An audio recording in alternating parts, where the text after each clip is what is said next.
जय श्री राधे गोविंद श्री हरिवंश। हमारी किशोरी जी हम सब पर अपनी कृपा बनाए रखें। आज हम इस वीडियो में माघ मास महात्म्य अध्याय 17 सुनेंगे। इससे पिछले अध्याय में हमने माघ मास महात्म्य अध्याय 16 सुना। तो पहले भगवान श्री गणेश जी अपने गुरुदेव और अपने ईष्ट के श्री चरणों का वंदन करते हुए आज का 12वां अध्याय शुरू करते हैं। लोमश ऋषि के श्री मुख से वेदद्युति का कहा हुआ भगवान विष्णु के लिए योग सागर स्तोत्र को सुनकर ब्राह्मण देवनिधि कहने लगे, हे लोमेश ऋषि में धन्य हुआ इस महान स्तोत्र को सुनकर। अब कृपया मुझे पिशाच मोक्ष की कथा भी सुनाए। इस पर लोमेश ऋषि बोले, सुनो, जिस पिशाच को देवद्युति ने मुक्त किया वह पहले द्रविड़ नगर में चित्र नाम वाला राजा था। वह बड़ा शूरवीर, सत्यपरायण तथा पुरोहितों को आगे करके यज्ञ आदि करता था। दक्षिण दिशा में उसका राज्य था और उसके कोष धन से भरे हुए थे। उसके पास बहुत से हाथी घोड़े और रथ थे और वो अत्यंत शोभा को प्राप्त होता था। बहुत सी स्त्रियों के साथ क्रीड़ा करता था और अनेक यज्ञ उसने किए थे। वह नित्य अतिथियों की पूजा करता था और शस्त्र विद्या में निपुण था। ब्रह्मा, विष्णु, महेश तथा सूर्य की पूजा सदैव किया करता था। वह जंगल में भी स्त्रियों से घिरा हुआ क्रीड़ा किया करता था। एक बार वह पाखंडियों के मंदिर में गया और वेदहीन, भस्म लगाए महात्मा बने हुए पाखंडियों से उस राजा की बातचीत हुई। पाखंडियों ने कहा कि हे राजन, शैव धर्म की महिमा सुनो। इस धर्म के प्रभाव से मनुष्य पाप को काटकर मुक्त हो जाता है। सब वर्णों में शैव मत ही मुक्ति देने वाला है। शिव की आज्ञा के बिना दान, यज्ञ और तपो से कुछ नहीं बनता। शिव का सेवक होकर भस्म धारण करने, जटा रखने से ही मनुष्य मुक्त हो सकता है। जटा धारण करने तथा भस्म लेपन से ही मनुष्य शिव के समान हो जाता है। इसके बराबर कोई पुण्य नहीं है। जटा, भस्म धारण किए हुए सभी योगी शिव के सदृश होते हैं। अंध, जड़, नपुंसक तथा मूर्ख सब जटा से ही पहचाने जाते हैं। शूद्र वर्ण के शैव भी पूजनीय हैं। विश्वामित्र क्षत्रिय होकर तप से ब्राह्मण हो गए, वाल्मीकि चोर होकर उत्तम ब्राह्मण हो गए। अतएव शिव पूजन में किसी बात का विचार नहीं है। तप से ही ब्रह्मत्व प्राप्त होता है, जन्म से नहीं। इस कारण शैव का दर्शन उत्तम है तथा शिव के सिवाय दूसरे देवता का पूजन न करें। शिव तपस्वी को विष्णु का त्याग करना चाहिए। विष्णु की मूर्ति का पूजन नहीं करना चाहिए। विष्णु के दर्शन से शिव का द्रोह उत्पन्न होता है और शिव के द्रोह से रौरवादी नरक मिलते हैं। इसलिए भवसागर से पार होने के लिए विष्णु का नाम भी नहीं लेना चाहिए।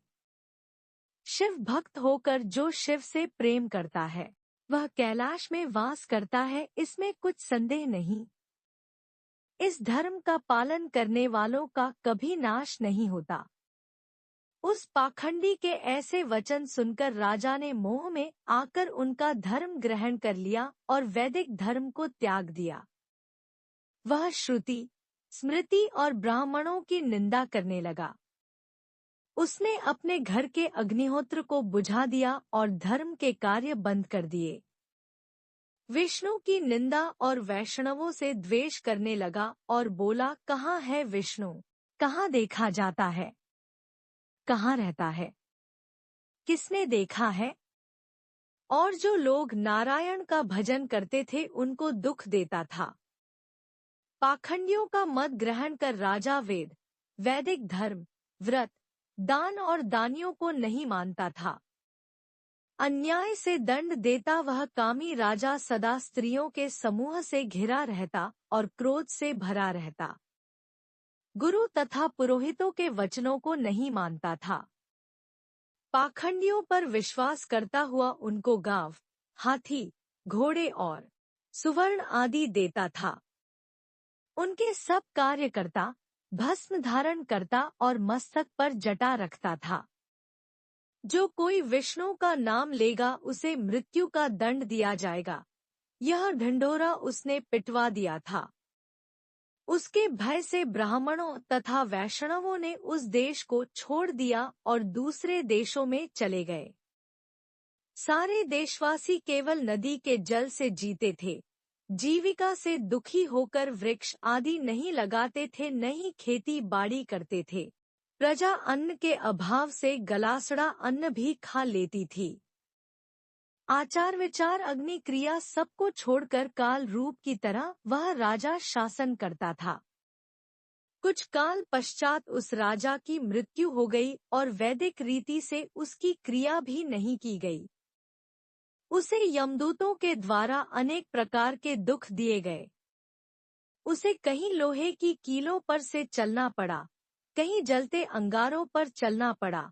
जहाँ सूर्य अति तीव्र था और न कोई छाया का वृक्ष था, वहाँ चलना पड़ा। वो कहीं लोहे के डंडों से पीटा गया, कहीं बड़े बड़े दांतों वाले भेड़ियों और कुत्तों से काटा गया। इस प्रकार दूसरे पापियों का हाहाकार सुनता हुआ वह राजा यमलोक में पहुंचा। वह राजा पहले तो तामिश्र नामी नरक में गया, फिर अंध तामिश्र नरक में गया, जहां पर वो अति दुखों को प्राप्त हुआ। फिर महारौरव, फिर कालसूत्र नामी महानरक में गया, फिर मूर्छा को प्राप्त हो गया। मूर्छा से चेतना आने पर तापन और संप्रतापन नाम के नरक में गया। अनेक दुखों को भोगता हुआ वह प्रताप नाम के नरक में गया। तब काकोल, कुड़पल, पूर्व मृतिका, लोहशंकु, मृजीप आदि नरकों में होता हुआ असिपत्र वन में पहुंचाया गया। फिर लोह धारक आदि नरकों में गिराया गया।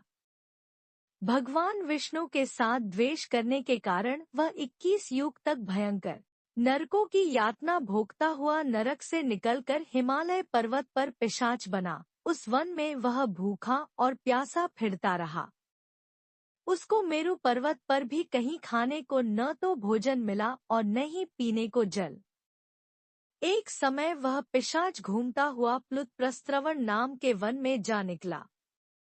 बहेड़े के वृक्ष के नीचे वह दुखी होकर हाय मैं मरा, हाय मैं मरा, ऐसे शब्द जोर जोर से पुकारने लगा और कहने लगा, भूख से दुखी मेरे इस जन्म का कब अंत होगा। इस पाप रूपी समुद्र में डूबते हुए मुझको कौन सहारा देगा।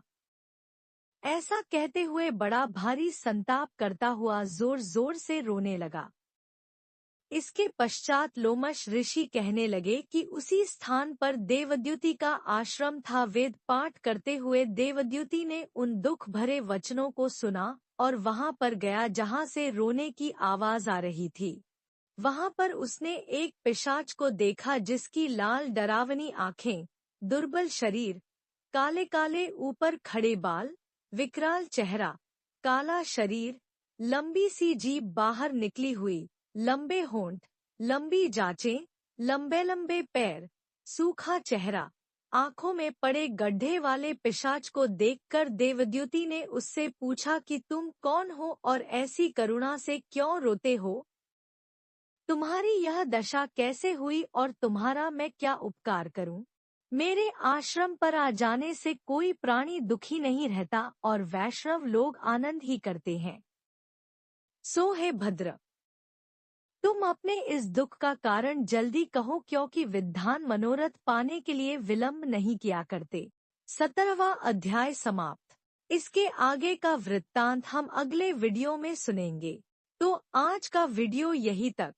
अगले वीडियो में फिर मिलेंगे, तब तक के लिए आप सबको प्रेम भरी